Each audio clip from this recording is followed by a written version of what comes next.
Joining me now is Jiggy Athilingam, and she's the state and local policy manager for Indivisible. So Jiggy, welcome to Rebel headquarters. Hi, thanks for having me. Thanks for coming on, appreciate it. So you are the state and local policy manager at the Indivisible project. And I think people are not aware of the great work that you guys are doing at the state level, and I want them to be aware. So let's talk about what's happening first, relatively broadly at the state level, and then we'll get into specific states and what they've accomplished. Yeah, so the states are really exciting, actually. So I know the national news media really likes to focus on Trump's latest tweet and the ongoing trash fire at the federal government. But states have actually been pushing forward and plowing forward and doing a lot, both to resist some of the terrible things happening at the federal level, and also pushing forward and passing real progressive policies to provide a really sharp and exciting contrast to some of the terrible things that are happening in Congress and at the federal level. So let's talk about Virginia in 2017, because it did get a decent amount of attention at the time, but then everybody just kind of forgot about it like it was normal, but it wasn't normal. There were really dramatic victories at the state level in Virginia. Can you remind people what happened there? Yeah, in 2017, the Virginia House of Delegates almost flipped into Democratic control. And if people don't remember, the decision came down to the drawing of a straw. There was one vote that decided the chamber control. And I think the particularly interesting and exciting thing that happened after that was beyond what happened in the election. What happened is we elected a whole wave of Democrats into the Virginia House of Delegates. And then this past year in the Virginia General Assembly, Virginia actually expanded Medicaid, which is something they've been trying to do for years and have never been able to do because of the political landscape in Virginia. And we got some Republicans to switch sides because they were scared after seeing the results of that election. And now 400,000 people have access to healthcare that they didn't have access to before. So I want people to really absorb that, because politics matters. That's 400,000 people who have health insurance that otherwise might not have had it. That's a giant difference in a giant number of people's lives, and that's in just one state. And so, Jiggy, you know the state stuff better than I do. I'm curious, since they didn't quite win over the House of Delegates, was it that some of the so-called moderate Republicans, I don't really believe there are any moderate Republicans, but such as they are, pretending to be moderate, were they scared into voting with the Democrats because of their colleagues being wiped out in that election? I think it was a combination of, yes, the fear of being wiped out after that election, but also people showed up at the Virginia General Assembly. They packed those committee hearings, they packed the floor sessions, they held die-ins, they held rallies. Advocates in Virginia showed up and fought, and they made their voices heard. And they had to listen. I mean, when people are watching, your elected officials have no choice but to listen. So now you're with Indivisible. So for people that are unfamiliar, what do you guys do in specific? Yeah, so the Indivisible Guide was written by former congressional staffers after the 2016 election as a simple manual to teach constituents how to hold their elected officials accountable. And it centers around you taking action with your elected representatives. So letting your member of Congress, your state representatives, your local city councils, letting them know what you want and holding them accountable when they don't vote the way that you want. And so what we do as a national organization is we help the indivisible groups, these grassroots groups. There are over 6,000 of them, 2 in every single congressional district.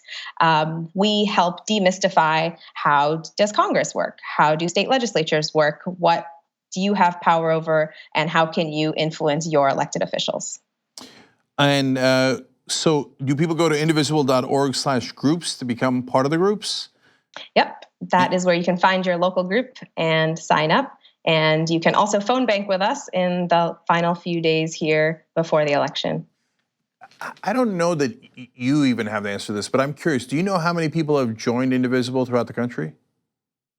I don't know, but there are so many. There's over 6,000 groups and there's hundreds of thousands of people. That's amazing. I love that. Okay, so that's the people taking charge and taking power back. So that's what we celebrate on this show. All right, now let's talk about some of the initiatives that are coming up. What are some of the important things at the state level that everybody should be aware of? Yeah, there are 24 states that allow ballot initiatives, which are basically opportunities for voters to bypass their legislatures and pass policies at the ballot box themselves. So constituents have to collect a certain number of signatures. It depends per state. And then those policies actually show up on the ballot to be voted on.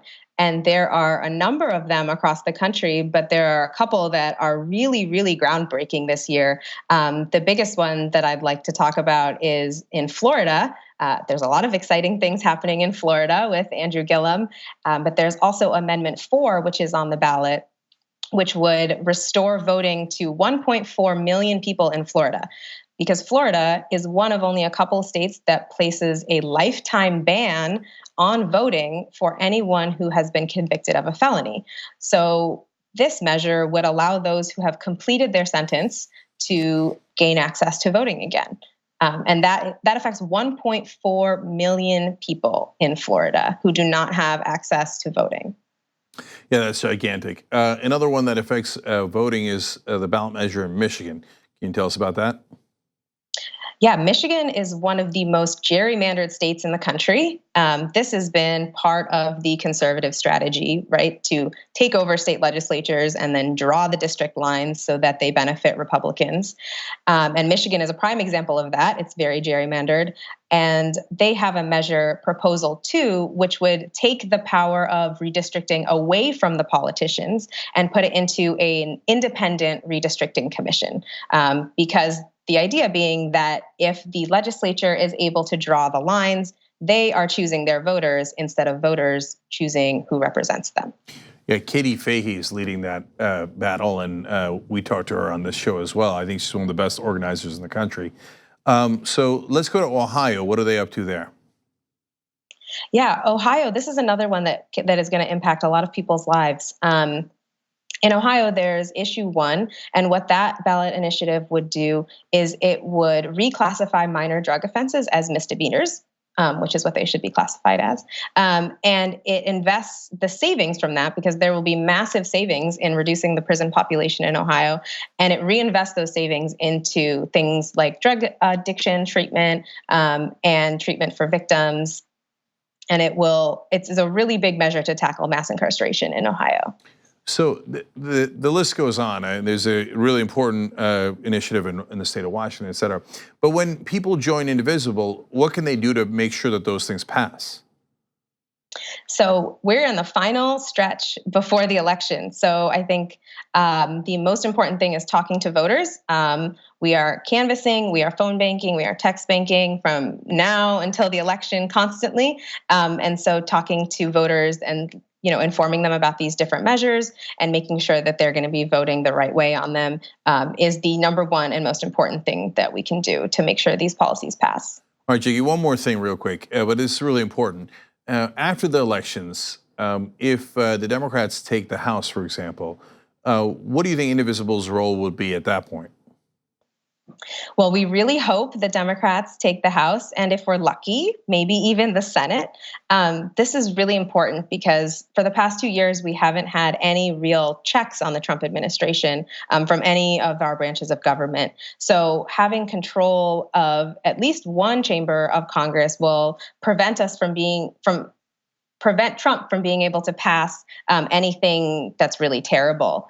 That being said, it's still unlikely that while Trump is living in the White House, that we'll actually be able to pass anything new that's progressive. And so that's why we still need to focus on the states, because we really need them to pave the way and show the rest of the country what is possible, so that when we do come back into power, we will have some victories to point to, so that we can make those changes at the federal level.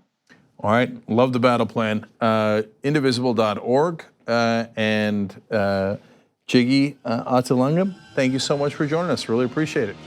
Thank you.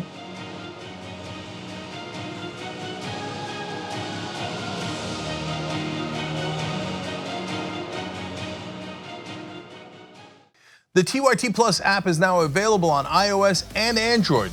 Download to get more TYT content at tyt.com/app.